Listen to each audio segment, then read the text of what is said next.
하나님 뜻을 위한 기도라는 제목을 가지고 말씀의 은혜를 나누고자 합니다. 우리나라 사람들은 예로부터 기도를 많이 하는 민족이었어요. 새해가 되면 해돋이를 보며 한 해의 건강과 복을 위해 간절히 기도하기도 하고, 또는 추석이며 보름달을 보며 기도하기도 하고, 하다못해 그렇게 하지 못하면 집에 물 한 그릇을 떠놓고 가장 경건하고 조용한 곳에서 기도하는 모습들을 볼 수 있어요. 이 기도하는 내용은 단 하나입니다. 단 한 가지 이유예요. 그것은 바로 잘 사는 것, 건강하게 오래오래 살고 가족들이 아프지 않고 또 돈을 많이 벌고 내가 원하는 것을 잘 이루면서 큰 사고 없이 한 해를 또는 앞으로 남은 여정들을 평안하게 살고 싶은 마음에 우리 모든 사람들은 기도를 해요. 사실 이러한 모습들은 우리 조상들, 우리나라의 문제만은 아니고 우리나라의 문화만은 아닙니다. 이 칼빈 선생님, 종교개혁자 이 칼빈 선생님은 이렇게 얘기했어요. 모든 인간의 마음에는 종교의 씨앗이 있고 신에 대한 감각이 있다라고 이렇게 얘기했어요. 이게 무슨 말이냐면 우리가 누구나 늘 기도하는 대상이 있고 신을 의지하며 우리에겐 신의 흔적이 남아있기 때문에 우리는 모두 다 종교의 씨앗이 있다고 신의 감각이 있다는 것은 우리가 하나님으로부터 나왔는데 세상 사람들은 하나님을 알지 못하는 사람들이 있고 또한 다른 신을 믿고 있기 때문에 자기가 믿고 있는 신, 하나님을 의지하는 그 모든 것을 의지하고 기도하면서 살아간다라고 칼빈 선생님은 설명을 했습니다. 인간이 누군가를 의지하는 모습과 칼빈의 설명을 통해 보면 인간은 본성상 종교인이며 기도자라고 말할 수 있어요. 이처럼 기도는 그리스도인뿐만 아니라 모든 사람들이 다 합니다. 우리뿐만 아니라 여러 많은 종교인들이 하고 또한 믿지 않는 자들도 갑자기 이제 간절함에 또 아니면 급한 상황에 모이면 뭐 하나님, 부처님, 뭐 알라신 뭐 이렇게 다 얘기하면서 그 신 중에 하나만 걸려라라고 하면서 기도를 하거든요. 이렇게 그리스도인뿐만 아니라 모든 사람들이 다 해요. 그렇다면 예수님을 믿는 우리는 이 세상의 기도와 어떻게 달라야 할까요? 그리고 더 나아가서 우리가 다르다라고 한다면 우리는 과연 어떻게 기도를 해야 할까요? 오늘 말씀을 통해서 우리가 어떻게 기도해야 하며 무엇을 위해 기도해야 할지를 한번 살펴보고자 합니다. 바른 기도를 알아보기 전에 우리가 먼저 하지 말아야 할 기도를 살펴보고자 해요. 예수님께서도 하지 말아야 할 기도에 대해서 먼저 가르쳐 주셨거든요. 마태복음 6장 7절의 말씀은 이렇게 얘기를 하고 있습니다. 마태복음 6장 7절의 말씀이에요. 또 기도할 때 이방인과 같이 중언부언하지 말라. 그들은 말을 많이 하여야 들으실 줄을 생각하느니라 라고 이렇게 얘기를 하고 있어요.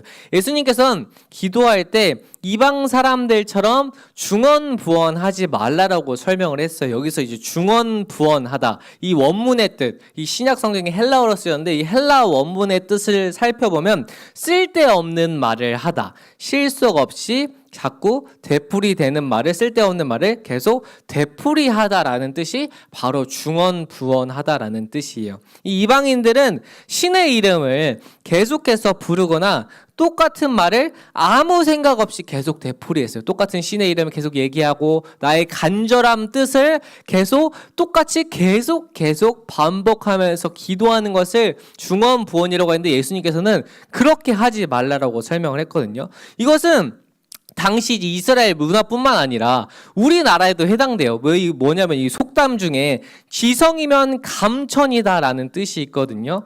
이거 지성이면 감천이다. 이 뜻이 무엇이냐면 정성이 지극하면 하늘도 감당한다는 뜻으로 무슨 일이든지 정성을 다하면 어려운 일도 이룰 수 있다라는 뜻이에요. 지성이면 감천이다. 그러니까 당시에도 이 중언부언 계속 똑같은 말을 반복하는 것처럼 우리나라 옛날 선조들도 지성이면 감천이다. 계속 똑같은 지극히 정성을 다해서 똑같은 기도 제목을 두고 물도 넣고 기도를 하면 그 정성이 하늘에 닿아서 그 뜻이 이루어질 것이다 라는 것이 오늘날 우리 문화에도 있었어요. 다시 말해서 이 중언부언은 오랫동안 많이 기도하면 들어줄지도 모른다는 마음으로 기도하는 형태를 말하고 있어요. 예수님께서는 이렇게 내용이 전혀 없는 상태에서 계속 의미 없는 말을, 내가 바라는 것들을 신에게 관념시키기 위해서 계속 똑같이 말하는 것은 잘못된 기도라고 지적하신 것이죠. 간절함이 없는 이 형식적인 기도와 뭔가를 얻어내기 위해서, 즉 나의 욕심을 위해서 하나님을 이용하려고 하는 그 잘못된 마음을 주님께서는 꼬집으신 것이었어요. 그렇다면 하나님의 나라인 백성인 우리는 누구에게 또한 무엇을 위해 기도해야 할까요? 예수님께서는 친히 이렇게 기도하라 라고 말씀하시면서 기도의 모범을 알려주셨습니다. 9절의 말씀이에요. 9절에서는 이렇게 얘기하고 있어요. 그러므로 너희는 이렇게 기도하라. 하늘에 계신 우리 아버지여, 이름이 거룩히 여김을 받으시오며. 아멘. 우리는 하나님 아버지께 기도를 해요. 그리고 우리가 기도해야 할 대상은 하늘에 계신 우리 아버지예요. 예수님께서는 우리에게 하나님을 아버지라고 부르라고 하셨어요. 아버지라고. 왜냐하면 이것은 오늘날 하나님을 믿는 유대인들에게도 말이 안 되는 일이거든요. 하나님을 아버지라고 부르는 것들이. 왜냐하면 오늘날 하나님을 믿는 유대인들은 지금까지 유대교를 믿어오면서부터 하나님을 아버지라고 절대 부른 적이 없기 때문에 아버지로. 그래서 예수님을 십자가에 못 박을 때도 유대인들이 이자가 신성 모독을 했다. 감히 어떻게 하나님을, 우리가 완전히 격차를 어떻게 닿을 수도 없고 우주와 우주의 거리, 알 수 없는 그 거리보다도 먼 그 하나님의 존재를 감히 아버지라고 할 수 있다고 라고 하면서 예수님을 십자가에 못 박을 때도 이런 이유 때문에 있었거든. 신성 모독한 이유 때문에. 하지만 예수님은 이렇게 말했어요. 하나님께 기도할 때 아버지라고 기도를 해라. 그래서 이 유대인들은 오늘날 이것을 아직도 믿지 않고 이해할 수 없어요. 하나님을 아버지라고 부르는 것들. 예수님께서는 하지만 하나님을 아버지라고, 우리 아버지라고 부르라고 말씀하셨어요. 하늘에 계신다는 것은 하나님을 아버지라고 부르면서, 하늘에 계시다는 뜻은 바로 창조주이자 초월주라는 의미인데, 그 초월하신 분, 즉 창조를 하신 이 모든 것들의 만물의 주인이신 하나님이 우리의 아버지라는 뜻이에요. 이렇게 우리의 기도는 바로 하나님과 멀리 떨어져 있는 관계에서, 우리가 가장 낮은 자리에 있고 하나님 높은 자리에서부터 이렇게 수직적인 관계가 아니라 거의 이제 수평이라고 할 수는 없지만 거의 수평적인 관계처럼 아빠와 자녀의 관계, 하나님과 우리는 아빠와 자녀의 관계에서 시작을 한다. 언제라도 우리를 도와줄 수 있는 능력이 있는 아빠에게 달려가는 자녀처럼 우리가 하나님께 기도할 수 있는 은혜가 있다는 것을 예수님이 설명해 주신 거예요. 우리가 하나님의 모든 것들의 만물주이신 창조주이신 하나님 앞에 우리가 달려가서 기도할 수 있으면 우리가 하나님이 우리의 아버지이고 우리가 그분의 자녀이기 때문에. 그리고 우리가 하지 말아야 할 기도를 설명하신 다음에 예수님께서는 이제 무엇을 기도해야 하는지 구체적으로 가르쳐 주셨어요. 먼저 하지 말아야 될 기도를 알려주시고 그 다음에 어떻게 기도해야 하는지를 구체적으로 가르쳐 주셨어요. 첫 번째로는 우리가 하나님 아버지께 기도해야 할 내용이 바로 이름이 거룩히 여김을 받으시오며입니다. 어떤 간구보다 제일 먼저 우리가 하나님 아버지께 기도해야 할 제목은 하나님의 이름이 거룩히 여김을 받으셔야 한다는 것이요. 이것이 무엇이냐면 하나님의 이름이 거룩히 여김을 받으신다는 것은 하나님이 가장 높임을 받으시고 영광을 받으신다는 뜻이요. 쉽게 표현하면 하나님을 하나님으로 대한다는 말이에요. 아까는 분명히 하나님을 아빠라고 얘기하라고 했는데 이번에는 하나님을 하나님으로 대한다고? 이게 무엇이냐면 하나님을 아빠라고, 아버지라고 부를 만큼 친밀하기도 하지만 동시에 하나님은 창조주이기 때문이에요. 하나님을 아버지이자 창조주로서 거룩하시며 모든 만물의 주인이심을 인정하며 하나님의 섭리를 인정하고 신뢰하고 감사하는 것이 곧 우리가 하나님의 이름을 거룩히 여기는 것입니다. 우리가 제일 첫 번째로 하나님께 가장 존귀하게 여김을 받으시고 거룩히 있으시고 우리와 구별되신 분. 즉 이 말이 무엇이냐면 우리가 자녀로서 아버지에게 부모님이 엄마 이거 해주세요, 아빠 이거 해주세요라고 편하게 말할 수 있지만 그것을 이분이 들어줄 수 있을까? 우리 엄마가 이걸 해줄 수 있을까? 못 해줄까? 라는, 우리는 세상 가운데서는 그런 고민을 하기도 하잖아요. 엄마나 아버지한테, 아빠한테 특별히 뭔가를 부탁할 때 이걸 안 들어주실 수도 있겠구나 라고 하지만 하나님은 우리의 아버지이자 창조주, 즉 모든 것의 주인이기 때문에 우리의 기도에 응답해 주실 수 있는 분이다. 그래서 그 거룩히 여김을 받는다는 것은 우리와 아버지이지만 이 모든 것의 창조주이기 때문에 그분은 모든 것의 거룩히 영광을 받을 수밖에 없는 존재이다. 즉 하나님이자 창조주이신 분이기 때문에 그분은 우리의 영광을 받으셔야 한다. 그리고 그 영광은 내가 하나님의 자녀로서 올바로 나아가야 한다라는 것이 바로 이 첫 번째 뜻이에요. 즉 하나님이 우리의 아버지이자 창조주임을 동시에 기억해야 한다. 그리고 동시에 기억할 때 우리가 하나님의 믿음으로 나아갈 수 있다. 우리가 기도할 때 이 기도가 들어줄까? 이 기도가 안 들어질까라는 것은 저번에 설명했던 것처럼 그것이 나의 욕심이 들어가면 그 뜻이 이루어지지 않지만 우리의 뜻이 나의 뜻과 하나님의 뜻이 있을 때 나의 뜻이 점점 하나님께 향하면 그 뜻이 반드시 이루어진다라고 했잖아요. 왜냐하면 하나님은 창조주이시기 때문에 이것처럼 그 하나님이 창조주이면서 하나님임을 기억하고 우리가 그분이 창조주라면은 우리가 거룩하게 그분을 닮을 수밖에 없다라는 것이 바로 첫 번째 주제예요. 두 번째로는 우리가 두 번째로 기도해야 할 것은 바로 하나님의 나라가 임하시오며예요. 우리는 하나님의 나라가 임하도록 기도해야 해요. 하나님의 나라가 임하도록 기도하는 것은 모든 사람이 하나님의 다스림을 받아들일 수 있도록 하나님께 청원을 하는 거예요. 하나님의 나라는 장소가 아니거든요. 장소. 이것이 하나님의 나라다. 장소가 아니라 바로 관계의 개념에서 이해해요. 관계의 개념. 왜냐하면 우리가 하나님을 믿는 사람들이 많아질수록 그것이 하나님의 나라가 되는 거고 우리 동산교회도 쉽게 설명해서 하나님의 나라라고 할 수 있거든요. 이 땅의 교회들 하나님에서 믿는 사람들이 많아지면 그 가운데 하나님의 나라가 이루어지는 것인데 그것이 바로 관계적인 개념이다. 하나님의 다스림을 받아들여서 하나님의 백성이 되고 하나님 나라가 이 땅에 충만하여지도록 즉 이 믿지 않는 사람들이 주님을 알 수 있도록 우리가 우리뿐만 아니라 세상 가운데 주의 복음을 전해서 세상 사람들이 주님을 알 수 있도록 기도해야 하는 것이 또한 우리의 의무이다라고 이렇게 얘기하고 있어요. 그리고 세 번째로 기도할 내용은 뜻이 하늘에서 이루어진 것 같이 땅에서도 이루어지길 바라는 것이에요. 10절의 말씀은 이렇게 얘기를 하고 있습니다. 나라가 임하시오며 뜻이 하늘에서 이루어진 것 같이 땅에서도 이루어지이다. 예수님은 하나님의 뜻이 이 땅에서도 이루어지기를 기도하셨어요. 우리는 하나님의 뜻이 하늘에서 먼저 이루어졌듯이 땅에서도 이루어지게 해달라고 기도를 해야 합니다.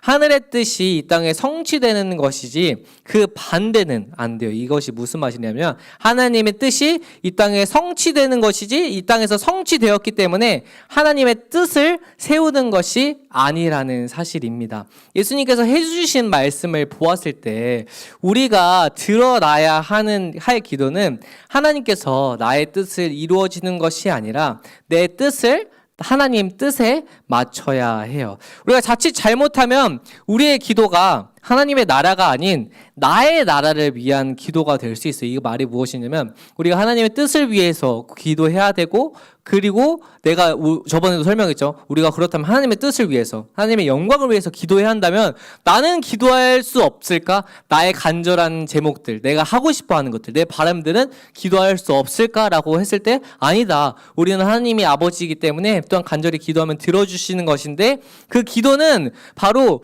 우리가 주님의 은혜 가운데서 주님을 닮아가는 과정이다. 오히려 기도를 통해서 우리가 변화되고 하나님의 뜻 가운데 나아가는 거룩한 믿음의 여정의 수단이다라고 얘기를 했죠. 그리고 우리가 주님의 뜻을 닮아갈 때 하나님의 뜻을 알게 되고 하나님의 뜻을 구하게 되고 그 뜻이 우리 가운데 우리의 삶을 통해 이루어지고 우리가 이제 하나님에게 항상 함께 한다는 것을 삶에서 기억할 수 있다라고 이야기를 했죠. 하나님 나라를 위해 기도하는 사람은 먼저 내 자신을 앞세우지 않아요. 이방인의 기도는 내 자신이 이 땅에서 인정받고 세워달라는 요구, 즉 나의 욕심을 신에게 이제 그것을 요구를 해서 그 요구가 받아지는 것들인데 하나님의 자녀의 기도는 하나님의 뜻이 땅에서도 이루어지는 것을 살기 원하는 자들이 바로 그리스도인입니다. 내 인생에 대해서도 내 뜻이 아니라 하나님 뜻대로 기도하는 자세가 우리에게는 필요해. 그렇기 때문에 하나님 나라가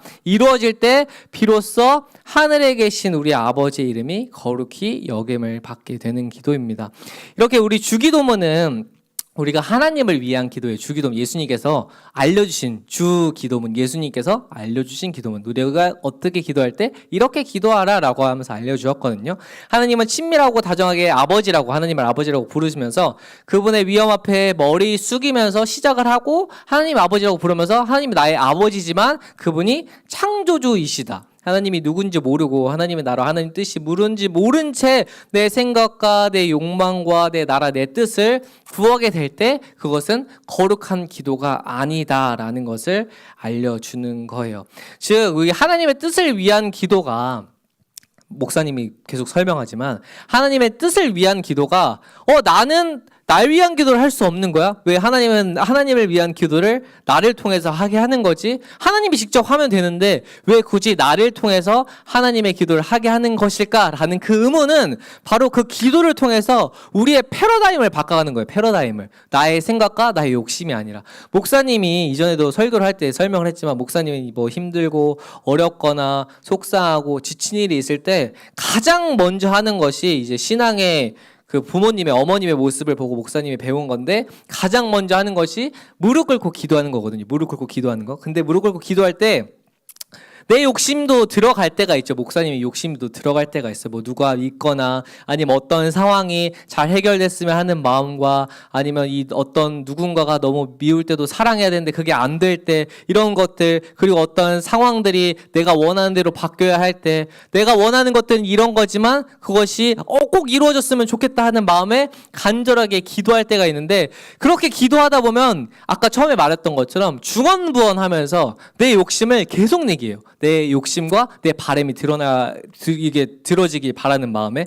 근데 그렇게 기도하다가 말씀을 묵상해야 되거든. 기도할 때 가장 중요한 건 말씀을 묵상해야 함이에요. 왜냐하면 우리가 어떤 길을 갈 때, 내비게이션이라는 걸 알 때 목적지를 알려주잖아요. 즉 우리가 기도를 하는 것은 목적지를 알고 그 방향성으로 가야 하는 건데, 그 목적지는 말씀이거든요. 그래서 목사님이 나의 마음과 나의 생각대로 기도를 하다가 그렇게 기도하면 기도가 잘 안 돼. 몇 분 기도하다가 기도가 이렇게 멈춰요. 힘들어져요. 내 마음대로 기도를 하면. 그러면 이게 내 욕심이구나 라는 것을 깨닫고, 그럼 이제 성경책을 펴고 말씀을 읽는데, 말씀을 읽으면 세상의 기준과는 달라. 내 마음은 잘 되고 싶고, 내가 어떤 사람이 미울 때 사랑하기도 어렵지만 주님이 원수를 사랑하라고 하셨고, 또 이 상황 가운데서 하나님의 뜻이 이것이구나. 내가 또 요셉과 같은 건 아니지만 이 고난 가운데서 하나님의 뜻을 찾기 위함이고 나를 훈련시키기 위함인 거구나. 내가 이 여정 속에서 내 마음대로 되지 않는 건 오히려 하나님의 뜻을 위함인 거구나 라는 것을 깨닫고 말씀을 묵상하고, 주님 그렇다면 제 마음과 욕심이 아니라 하나님의 뜻 가운데 나아갈 수 있게 해주세요 라고 기도를 할 때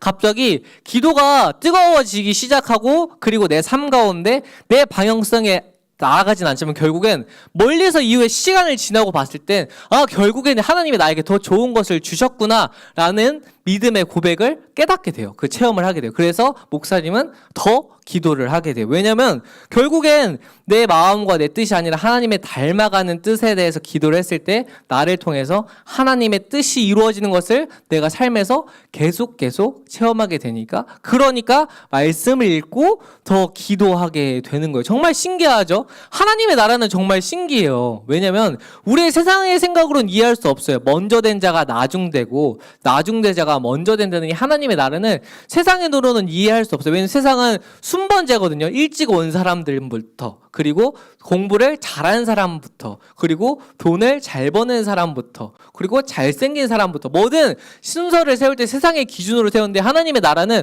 너 늦게 왔어? 그래도 너가 가장 먼저 줄게 라는 것처럼 세상의 말로는 이해가 되지 않는데, 이게 하나님 나라를 소유하려면, 하나님의 뜻을 소유하려면 세상의 방식이 아니라 이 말씀의 방식으로 살아야 되고, 그것을 위해서 우리가 말씀을 가지고 간절히 기도할 때 우리의 삶이 하나님의 뜻이 이루어지면서 하나님의 형통하심을 누리게 되거든요.